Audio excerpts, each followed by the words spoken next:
फतेहपुर के आज के इस महासम्मेलन में मंच पर उपस्थित इस कार्यक्रम के अध्यक्ष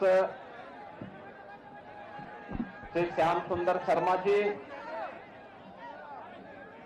भारतीय जनता पार्टी के जिला के अध्यक्ष श्री गिरिराज सिंह कुशवाहा जी,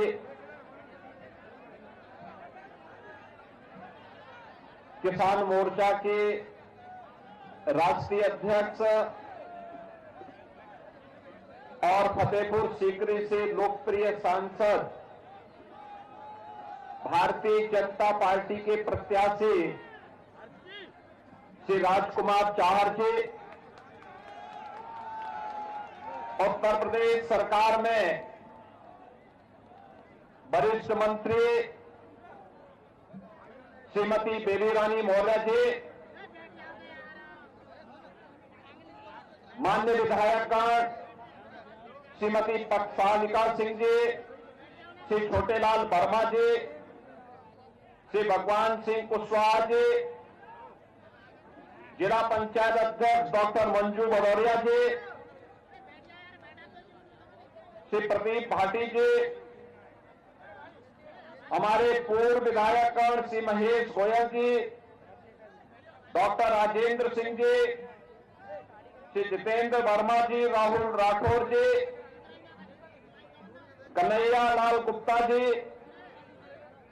हेमंत शर्मा जी और भारी संख्या में फतेहपुर सीकरी लोकसभा क्षेत्र से जुड़े हुए सभी उपस्थित बहनों और भाइयों, फतेहपुर सीकरी अपनी पौराणिक और ऐतिहासिक स्थलों के लिए विख्यात है। एक और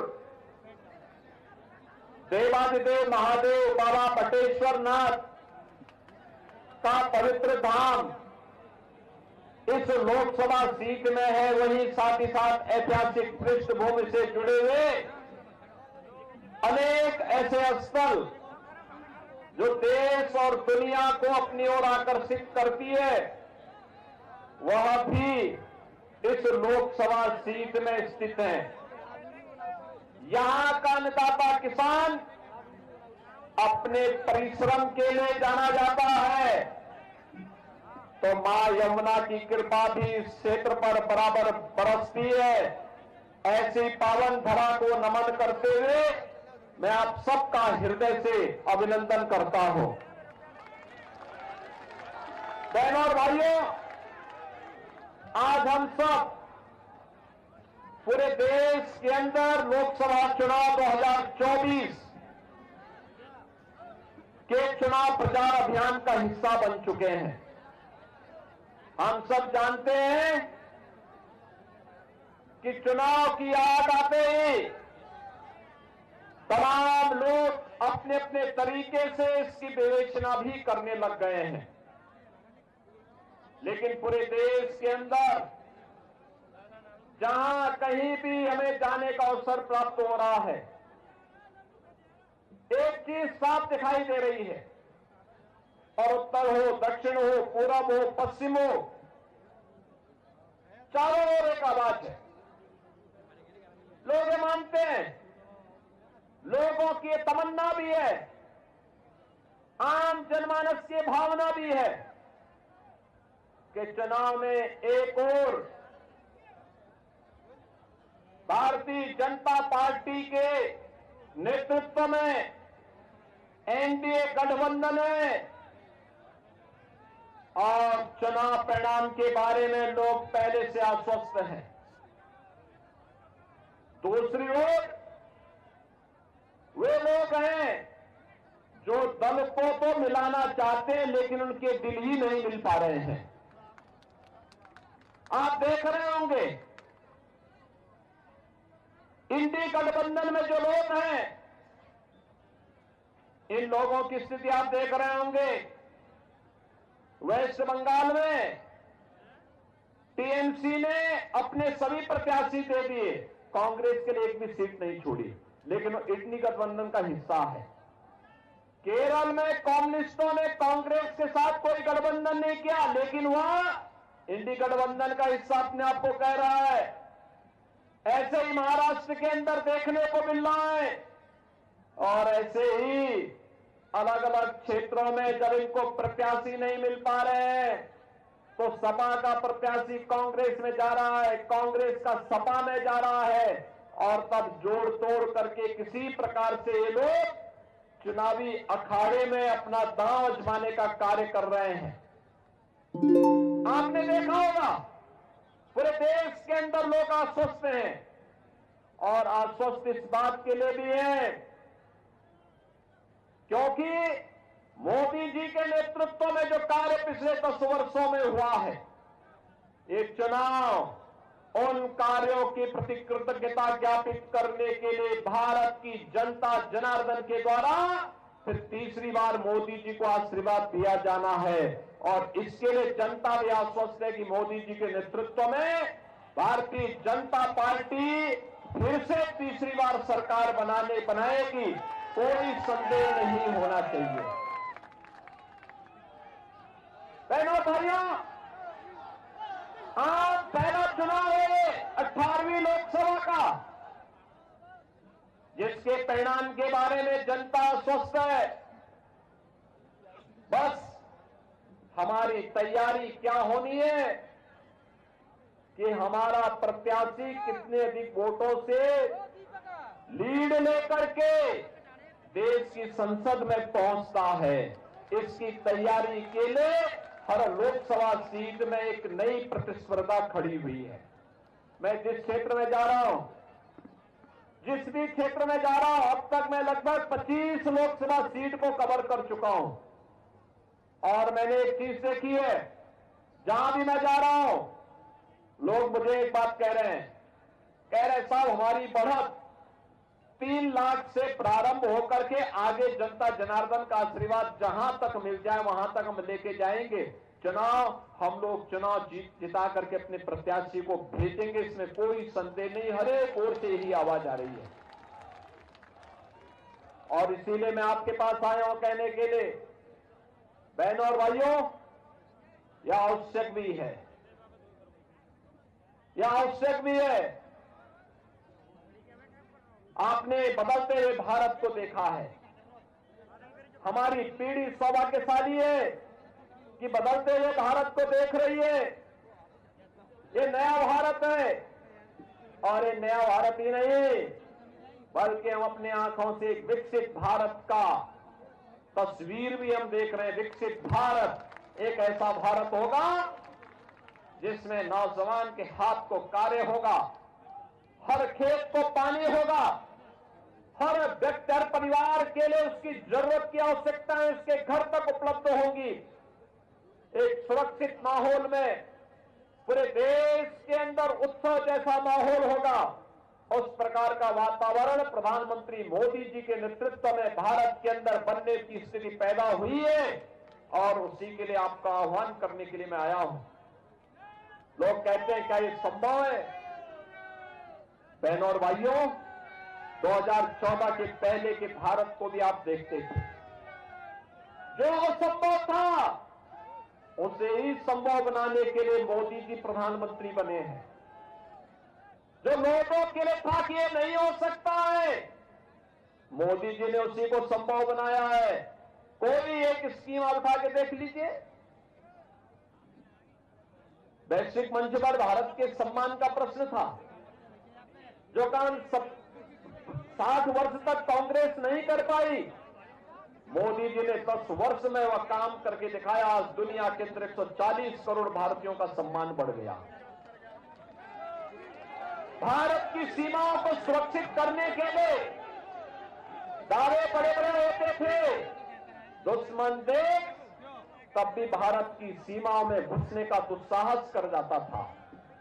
आज क्या कोई भारत की सीमा के अंदर घुसपैठ कर पाएगा? क्या आज नहीं कर सकता है। उन्हें मालूम है घुसपैठ की कीमत कैसी चुकानी पड़ सकती है। यह सर्जिकल स्ट्राइक और एयर स्ट्राइक ने साबित करके दिखाया है। बहनों भाइयों, आंतरिक सुरक्षा की स्थिति किस प्रकार से बेहतर हुई है।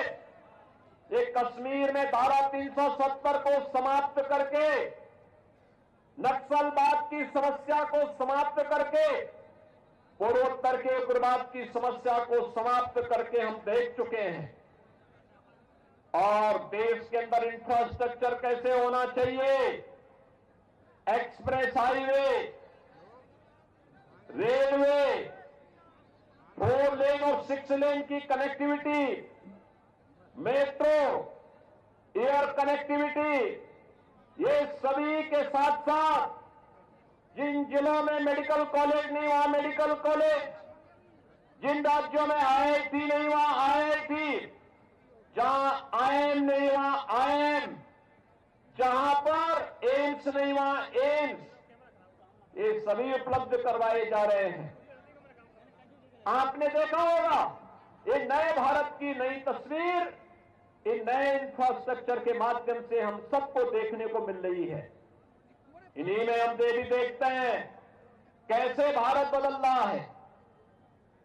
लोक कल्याणकारी योजनाओं के बारे में, राशन की सुविधा हो, रसोई गैस की सुविधा हो, विद्युत के निःशुल्क कनेक्शन की सुविधा हो, हर घर में शौचालय की सुविधा हो, नौजवान के हाथों को कार्य देने का हो, हस्तशिल्पी और कारीगरों के सम्मान का मामला हो, कौन ऐसा सेक्टर है जो छूटा रह गया हो। हर एक के लिए कुछ न कुछ करने का कार्य हुआ है और यही है नए भारत की नई तस्वीर, जिसने पुनः तीसरी बार विकसित भारत के लिए मोदी जी को समर्थन देने की ठानी है। और इसीलिए फतेहपुर सीकरी में मैं फिर से आपके पास आया हूं बहनों और भाइयों, आपसे कहने के लिए फतेहपुर सीकरी को तीसरी बार ये मौका मिलने जा रहा है फिर से। और बहनों भाइयों, हम इसीलिए आए हैं आपसे कहने के लिए कि देश के अंदर जो वर्तमान में पूरी चुनावी लड़ाई चल रही है, ये बहुत स्पष्ट है, ये बहुत स्पष्ट दिखाई दे रहा है। एक तरफ फैमिली फर्स्ट वाले लोग हैं, दूसरी तरफ नेशन फर्स्ट वाले लोग हैं। एक तरफ जातिवाद का नारा देकर के सामाजिक ताने बाने को छिन्न भिन्न करने वाले लोग हैं, दूसरी तरफ राष्ट्रवाद के आधार पर एक भारत श्रेष्ठ भारत की बात करने वाली भारतीय जनता पार्टी है। एक तरफ परिवारवाद के आधार पर देश के संसाधनों पर डकैती डालने वाले लोग हैं और दूसरी तरफ 140 करोड़ भारतीयों को अपना परिवार मानने वाले मोदी जी हैं, जिन्होंने सबका साथ और सबके विकास के भाव के साथ पूरे देश को एकजुट करने का कार्य किया है। एक तरफ तुष्टीकरण की नीति पर चलने वाले वे लोग हैं जो पर्व और त्योहारों पर बैन करते थे, आपकी कांवड़ यात्रा नहीं निकलने देते थे, पर्व और त्योहारों के पहले कर्फ्यू लग जाया करता था। और दूसरी तरफ आज मोदी जी के नेतृत्व में सरकार है, न केवल कांवड़ यात्रा निकल रही है बल्कि अयोध्या में प्रभु राम के भव्य मंदिर का निर्माण का मार्ग भी प्रशस्त करती है। भाइयों, फर्क स्पष्ट है।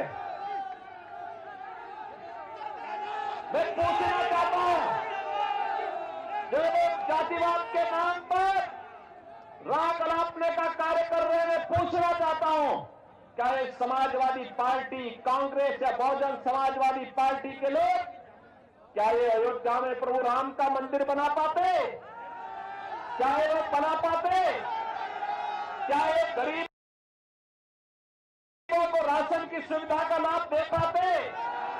क्या ये गरीबों को रसोई गैस का कनेक्शन दे पाते? क्या ये सुरक्षा का माहौल दे पाते? बेटी और व्यापारी को सुरक्षा देने का कार्य भी भारतीय जनता पार्टी की सरकार ने किया था। ये फतेहपुर सीकरी से ज्यादा कौन जानता है? 2017 से पहले इस पूरे क्षेत्र में, ज्यादातर क्षेत्र में सूर्यास्त होने के बाद थानों में भी ताले लग जाते थे। सामान्य नागरिकों की क्या स्थिति रही होगी, किसी से छुपा हुआ नहीं है। और इसलिए भाइयों बहनों, आज आप देख रहे होंगे अपराधी पहले तो उसने एक युक्ति निकाली थी कि चलिए सरकार जैसे आई है वैसे ही पिछली सरकारों की तरह हम भी वही करेंगे। लेकिन जब सरकार ने कहा नहीं, जीरो टॉलरेंस पर चलेंगे, या तो अपराध करना बंद करो और अपराध करोगे तो उसकी कीमत चुकाने के लिए तैयार रहो। बहनों और भाइयों, तो ज्यादातर अपराधियों ने अपनी जमानतें तुड़वा करके जेल में चले गए और अब तो कह रहे हैं भैया आप हमें जेल में भी मत भेजो। अब वहां भी जाने से भाग कर रहे हैं। अब आप देख रहे होंगे अब तो ज्यादातर अपराधी अपने गले में तख्ती लटका करके घूम रहे हैं। कह रहे हैं कि भैया जिंदगी भर ठेला लगा करके पेट भर लूंगा, लेकिन अब कुछ गलत काम नहीं करूंगा, एक बार जान बकस तो बस। बहनों और भाइयों, ये कानून का भय अगर अपराधी और माफियाओं के ऊपर न हो तो गरीबों का, सामान्य नागरिकों और व्यापारियों का ये अपराधी और माफिया जीना हराम कर देंगे। और इसीलिए उत्तर प्रदेश जैसे राज्य में जहां हर दूसरे दिन एक दंगा होता था, कांग्रेस और समाजवादी पार्टी के दंगा पॉलिसी और कर्फ्यू की पॉलिसी को जो प्रदेश झेला हो, उस प्रदेश में अब दंगा नहीं चलेगा, कर्फ्यू नहीं चलेगा। वह प्रदेश अब उपद्रव बर्दाश्त नहीं करेगा। वह प्रदेश अपने परंपरागत उत्सव के साथ जुड़ेगा और उत्सव के साथ जुड़ने के लिए ही हम आपके पास आए हैं। ये उत्सव प्रदेश अब मोदी की गारंटी पर विश्वास करता है। मोदी जी की गारंटी वही है जो 100% होने की गारंटी देता हो। मोदी जी की गारंटी यही है जहां पर 12 करोड़ गरीबों को, गरीब किसानों को प्रधानमंत्री किसान सम्मान निधि का सौगात मिल जाता है। ये मोदी गारंटी है। 4 करोड़ गरीबों के सिर को ढकने के लिए आवास मिलता है। 12 करोड़ परिवारों यानी 60 करोड़ लोगों को देश के अंदर 5 लाख रुपए की स्वास्थ्य बीमा का कवर मिलता है। 12 करोड़ परिवारों के घर में एक शौचालय बन जाता है। बहनों और भाइयों, 80 करोड़ गरीबों को देश के अंदर फ्री में राशन की सुविधा का लाभ मिलता है। यही है मोदी की गारंटी, 100% होने की गारंटी।